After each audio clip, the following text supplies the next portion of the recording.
नमस्कार, स्वागत है आपका यूएई खबर पर। चलिए शुरू करते हैं आज की ताजा बुलेटिन। सबसे पहले हम आज के हाइलाइट्स को जानेंगे, फिर खबरों को विस्तार से बताएंगे। लेकिन उससे पहले अगर आपने अभी तक रब टाइम्स ऐप को डाउनलोड नहीं किया है तो फटाफट कर लीजिए। बता दें कि डाउनलोड करने के लिए आपको ज़्यादा कुछ करने की जरूरत नहीं है। जाना है प्ले स्टोर पर, सर्च करना है रब टाइम्स ऐप, वहाँ पर आपको ऐप दिख जाएगा, आप उसे डाउनलोड कर सकते हैं। तो डाउनलोड ना। यूएई दौरे पर भारतीय विदेश मंत्री एस जयशंकर, राष्ट्रपति और क्राउन प्रिंस से मुलाकात। महाकुंभ में धक्का मुक्की से भगदड़, 15 लोगों की मौत, कई घायल। अबू धाबी में भारी वाहनों की एंट्री बैन, 27 जनवरी से नए नियम लागू। अबू धाबी में प्रमुख सड़कों पर 28 फरवरी और 30 अप्रैल तक पाबंदी। सऊदी अरब ने मक्का में इफ्तार बुकिंग के लिए लॉन्च किया ऑनलाइन पोर्टल। और आखिर में जानेंगे क्या है आज के रियल रेट्स, क्या है आज के गोल्ड रेट्स और क्या है आज के दिरहम रेट्स। तो चलिए शुरू करते हैं। यूएई दौरे पर भारतीय विदेश मंत्री एस जयशंकर, राष्ट्रपति और क्राउन प्रिंस की मुलाकात। भारत के विदेश मंत्री एस जयशंकर 27 से 29 जनवरी तक संयुक्त अरब अमीरात के आधिकारिक दौरे पर है। इस दौरान उन्होंने यूएई के राष्ट्रपति मोहम्मद बिन जायद अल नह्यान से मुलाकात की और प्रधानमंत्री नरेंद्र मोदी की ओर से शुभकामनाएं दी।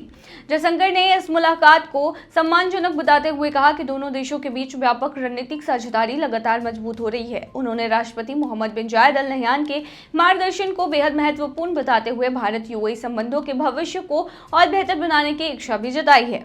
अपनी यात्रा के दौरान विदेश मंत्री अबू धाबी के क्राउन प्रिंस शेख खालिद बिन मोहम्मद बिन जायद अल नह्यान से भी मिले। बातचीत के दौरान उन्होंने भारत की अपनी हालिया यात्रा को याद किया और उन्होंने देशों के बीच साझेदारी को और आगे ले जाने पर चर्चा की। भारत और यूएई के संबंध दशकों से मजबूत रहे हैं। 1972 में दोनों देशों ने अपने राजनयिक रिश्ते स्थापित किए थे। उसी साल यूएई ने भारत में अपना दूतावास खोला, जबकि 1973 में भारत ने यूएई में अपना दूतावास स्थापित किया। वर्षों से यह रिश्ता एक मजबूत रणनीतिक साझेदारी में बदल चुका है, जिसमें व्यापार, निवेश और सांस्कृतिक आदान प्रदान को बढ़ावा मिला है। जयशंकर की यह यात्रा दोनों देशों के बीच घनिष्ठ संबंधों को और गहरा करने और द्विपक्षीय सहयोग को मजबूत करने की दिशा में एक अहम कदम है। महाकुंभ में धक्का मुक्की से भगदड़, 15 लोगों की गई जान, कई घायल। प्रयागराज में चल रहे कुंभ मेले के दौरान बुधवार सुबह एक दर्दनाक हादसा हो गया। भगदड़ मचने में से कम 15 लोगों की मौत हो गई है, कई अन्य घायल भी हो गए हैं। एक डॉक्टर ने एएफपी को बताया है कि मरने वालों की संख्या बढ़ भी सकती है, क्योंकि कई लोग गंभीर रूप से घायल हैं और उनका इलाज जारी है। भारत में धार्मिक आयोजनों में भारी भीड़ कोई बड़ी बात नहीं है, लेकिन इस बार हालात और भी भयावह हो गए। लाखों श्रद्धालुओं की भीड़ पवित्र स्थान के लिए उमड़ पड़ी, जिससे स्थिति बेकाबू हो गई। घटना के बाद पुलिस और राहत दल तुरंत मौके पर पहुंचे और घायलों को अस्पताल पहुंचाया गया। घटनास्थल पर जूते, कपड़े और अन्य सामान बिखरे पड़े थे, जिससे साफ पता चलता था कि भगदड़ कितनी भयंकर थी। पुलिस अधिकारी पीड़ितों के शवों को मोटे कंबलों में लपेटकर स्ट्रेचर पर ले जाते नजर आए। वहीं हादसे की खबर मिलते ही लोग अपनों की तलाश में इधर उधर भागते दिखे। कुंभ मेले के लिए बनाए गए अस्थायी अस्पतालों के बाहर रिश्तेदारों अपने प्रियजनों के बारे में जानकारी पाने के लिए बेचैन नजर आए। बुधवार को कुंभ का सबसे पवित्र दिन था, जब साधु संतों की अगुवाई में लाखों श्रद्धालु गंगा और यमुना के संगम में पवित्र स्नान करने वाले थे। लेकिन इस भगदड़ के बाद हालात बदल गए। लाउड स्पीकरों से श्रद्धालुओं से अपील की गई कि वे मुख्य स्नान स्थल पर न जाएं और सुरक्षा नियमों का पालन करें। घटना के बाद कई श्रद्धालुओं ने मेले से जल्दी निकलने का फैसला किया। संजय निषाद, जो वहां पर मौजूद थे, उन्होंने बताया कि मैंने हादसे की खबर सुनी और माहौल देखकर परिवार के साथ वापस लौटने का फैसला किया।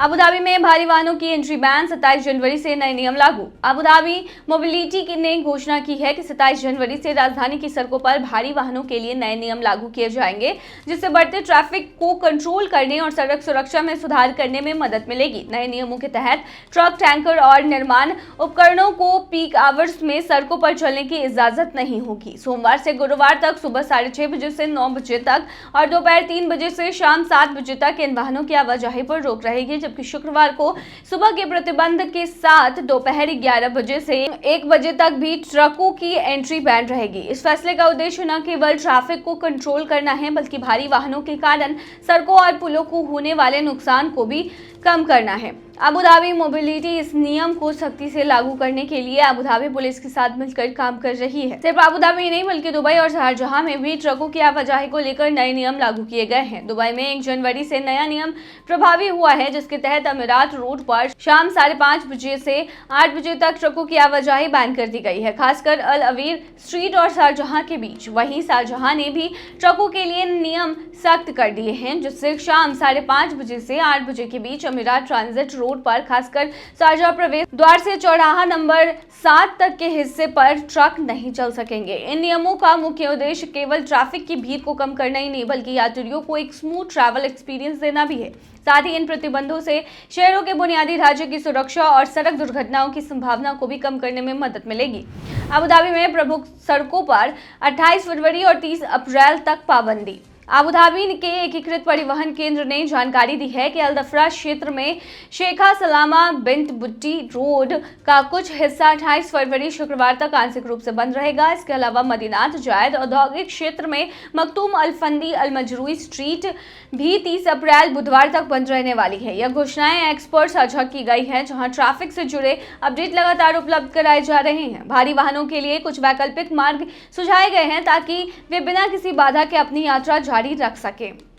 अल ट्रक रोड, अल गवाफाइत रोड और मुसाफा इंडस्ट्रियल एरिया से आने वाले ट्रकों के लिए उपयुक्त रहेगा, जबकि अल फया रोड ट्रक रोड दुबई से आने वाले भारी वाहनों के लिए बेहतर विकल्प होगा। इसके अलावा मोहम्मद बिन राशिद स्ट्रीट और स्वेहान रोड से आने वाले वाहनों के लिए अल हाफर अल फया रोड एक अच्छा ऑप्शन साबित होने वाला है। यदि आप इन क्षेत्रों में यात्रा करने की योजना बना रहे हैं तो ताज़ा ट्रैफिक अपडेट्स पर नजर बनाए रखें और सुझाए गए ऑप्शनल रास्तों का यूज करें ताकि किसी भी असुविधा से बचा जा सके। सऊदी अरब ने मक्का में इफ्तार बुकिंग के लिए लॉन्च कर दिया है ऑनलाइन पोर्टल। रमजान की तैयारियों के तहत सऊदी अरब ने मक्का की मस्जिद अल हरम में इफ्तार भोजन के बुकिंग के लिए एक नया ऑनलाइन पोर्टल लॉन्च किया है, जिससे कोई भी व्यक्ति या धर्मार्थ संगठन आसानी से इफ्तार वितरण की अनुमति प्राप्त कर सकता है। फास्टिंग इफ्तार बुकिंग सिस्टम नामक इस ऑनलाइन सिस्टम के तहत व्यक्तिगत रूप से एक समय में एक सर्विग की बुकिंग की जा सकती है, जबकि धर्मार्थ संगठन अधिकतम 10 सर्विग तक इफ्तार बांटने की अनुमति ले सकते हैं। इस नए व्यवस्था का उद्देश्य इफ्तार वितरण को सुव्यवस्थित बनाना है, जिससे रोजेदारों को बिना किसी परेशानी के खाना मिल सके। इस पोर्टल के माध्यम से दिए जाने वाले इफ्तार भोजन को पोषण और पारंपरिक आवश्यकताओं को ध्यान में रखते हुए तैयार किया गया है। बेसिक इफ्तार पैकेज में खजूर, ब्रेड, दही, मदीना दक्का और 200 ml पानी की बोतल शामिल है, जबकि अतिरिक्त ऑप्शन में से 2 चीजें चुनने का ऑप्शन दिया गया है, जैसे कि गाढ़ा जूस, बिना छिलका वाला मेवा, कपकेक, मीठी या नमकीन पाई, मामूल जिसे अरबी कुकीज भी कहते हैं, क्रीम या भलवा खजूर। इसके अलावा मधुमेह और पुरानी बीमारियों से जूझ रहे लोगों के लिए कम कैलोरी वाला भोजन भी उपलब्ध होगा, जो व्यक्तिगत बुकिंग में 20% और धर्मार्थ संगठनों के लिए 30% तक सीमित होगा। इफ्तार भोजन की बुकिंग के लिए इच्छुक व्यक्ति या संगठन मस्जिद अल हरम प्रशासन की आधिकारिक वेबसाइट पर आवेदन कर सकते हैं। ये पोर्टल प्रमाणित खान पान विक्रेताओं और पैकेजिंग मानकों का पालन करते हुए पूरी प्रक्रिया को तेज और पारदर्शी बनाएगा। इस साल रमजान 28 फरवरी की शाम से शुरू होने की उम्मीद है, 30 मार्च को समाप्त होने की उम्मीद है, जिसके बाद ईद उल फित्र मनाई जाएगी, जो भारत और सऊदी अरब में चांद देखने के आधार पर निश्चित की जाती है और ये दोनों अलग अलग हो सकती है रेट्स। चलिए आखिर में बताते हैं क्या है आज के रियाल रेट्स, क्या है आज के गोल्ड रेट्स और क्या है आज के दिरहम रेट्स। शुरू करेंगे रियाल रेट से। आज एक सऊदी रियाल में 23.08 रुपया है, जो कि पिछले दिन 23.06 रुपया था। वहीं आज एक सऊदी रियाल में 36.88 नेपाली रुपीस है, जो कि पिछले दिन 37.05 नेपाली रुपीस थे। वहीं आज एक सऊदी रियाल में 32.34 बांग्लादेशी टका है, जो कि पिछले दिन 32.74 बांग्लादेशी टका था। वहीं आज एक सऊदी रियाल में 74.34 पाकिस्तानी करेंसी है, जो कि पिछले दिन 74.34 पाकिस्तानी करेंसी थी। वहीं आज एक सऊदी रियाल में 23.05 भूटानी करेंसी है, जो कि पिछले दिन 23.14 भूटानी करेंसी थी। क्या है आज के गोल्ड रेट्स, तो बता दें दुबई में आज 18 कैरेट सोने का दाम 253.40 दिरहम प्रति ग्राम है, जो कि पिछले दिन 251.60 दिरहम प्रति ग्राम था। यानी कि आज के गोल्ड के रेट की 18 कैरेट की भारतीय मुद्रा में कीमत 5,970 की है।